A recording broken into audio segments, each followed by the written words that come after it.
Olá, esta é a aula 5 do tema 1. Esta é a aula 5 do tema 1 da mecânica dos fluidos. Tá?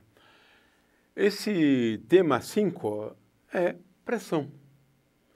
Pressão num fluido. A gente sabe, os mergulhadores sabem, que à medida que eles, ou nós, penetramos na água cada vez a maiores profundidades, a pressão aumenta, a pressão no interior de um fluido. Estamos também experimentando a pressão de um fluido que está acima de nós, que é o ar, a pressão atmosférica, de forma que esse conceito de pressão é fundamental num fluido. De novo, estamos falando de como caracterizar o estado de um fluido. Um estado de um fluido, ele é caracterizado pela velocidade, pela densidade, a temperatura a gente não considera nesse curso introdutório, e pela velocidade, já foi tratado, e finalmente pela pressão. É disso que então vamos falar. Em primeiro lugar, o que é pressão? Pressão é definida quando eu tenho uma força. É claro que no caso de um fluido, a coisa é um pouco mais sutil, de onde vem a força, na verdade. Mas isso a gente vai entender depois, especialmente na termodinâmica, a gente entende muito esse conceito, a gente vai explicar muito esse conceito. Mas pressão é sempre definida como a componente normal de uma força aplicada a uma superfície, pode ser também várias forças, aplicadas a uma superfície de área A. De forma que, se essa força for normal à superfície, então a pressão é simplesmente força dividida pela área. É claro que se a força aplicada ela não for normal, a pressão é igual à componente normal da força. Então, se forma um ângulo θ, a componente normal é força vezes seno desse ângulo θ.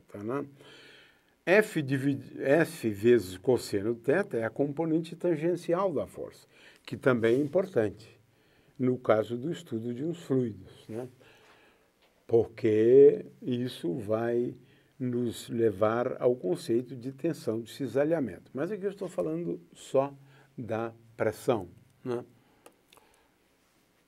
Claro que, se eu tenho um gás, de que pressão nós estamos falando? É simples.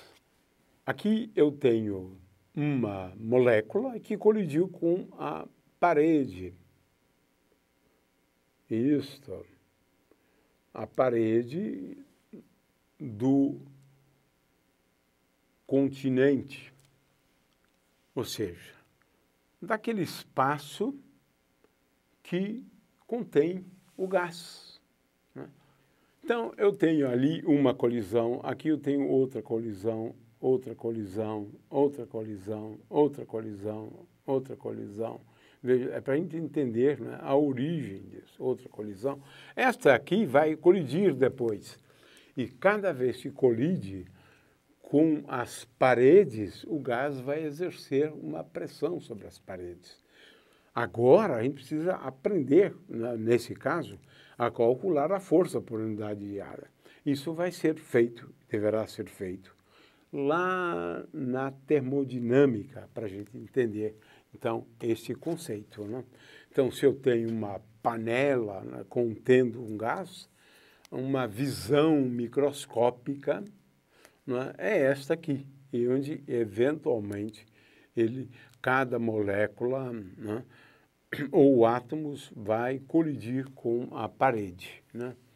De forma que aqui tem um pequeno vídeo, aqui eu quero chamar a atenção para o tempo, que se deve assistir esse vídeo, onde fica demonstrado um dos efeitos no caso da pressão atmosférica, né? Muito bem. Se eu tenho uma pressão que varia de ponto a ponto, eu escrevo P de X e Y e Z, um conceito importante é o conceito de superfícies isobáricas. Uma superfície isobárica, ela é uma superfície, né, de tal forma que a pressão ao longo da superfície é constante, P0. Né? Essa é uma equação para a superfície, né? P de x, y, z igual a uma constante, é uma superfície. Então, para o valor diferente dessa constante, P1, eu tenho outra superfície, P de x, y e z. Né? Em relação, por exemplo, à atmosfera terrestre, é de grande interesse determinar as superfícies isobáricas.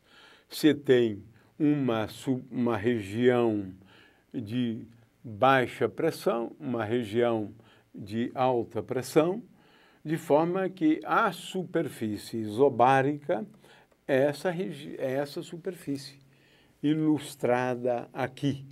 De forma que esse conceito, que aparece muito em mapas de previsão do tempo, né, é um conceito bastante importante, porque é uma forma da gente visualizar, né, o comportamento da pressão. Né? É claro que nesse tipo de mapa aqui, né, muitas vezes a gente especifica os valores da pressão, né, de pressões constantes, né? E muitas vezes o que importa aqui é a variação da pressão, que a gente dá o nome de gradiente de pressão, né? Quando a pressão, então, varia de ponto a ponto, né?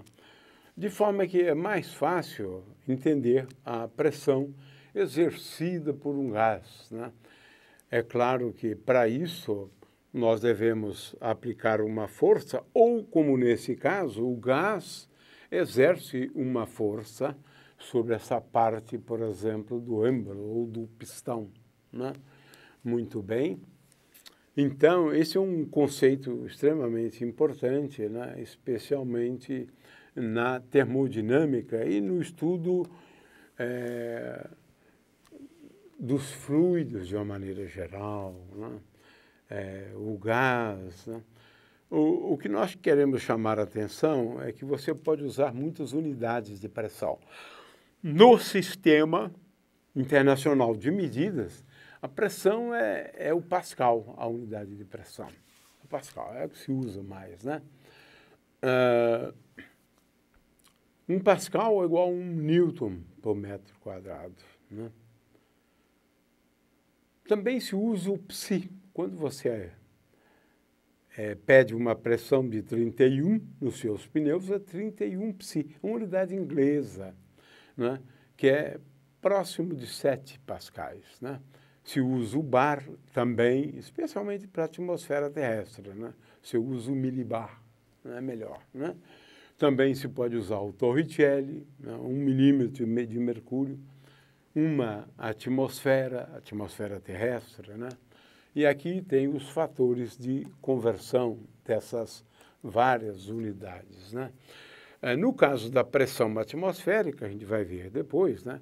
A pressão, ela varia muito à medida que você sobe, né?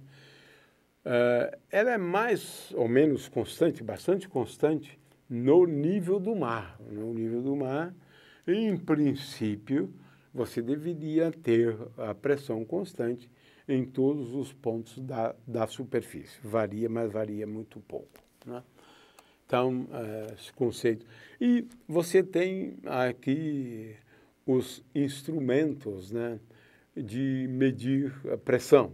Um instrumento para medir pressão atmosférica, que são os barômetros, e os manômetros, né? Os manômetros utilizados para medir, por exemplo, a pressão de um gás. São dois tipos de instrumentos, né?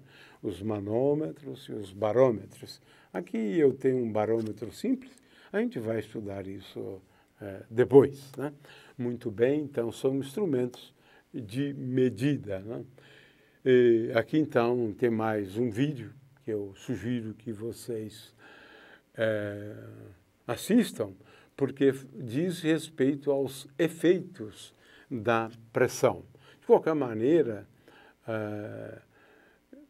eu deixo aqui indicado esse vídeo para vocês.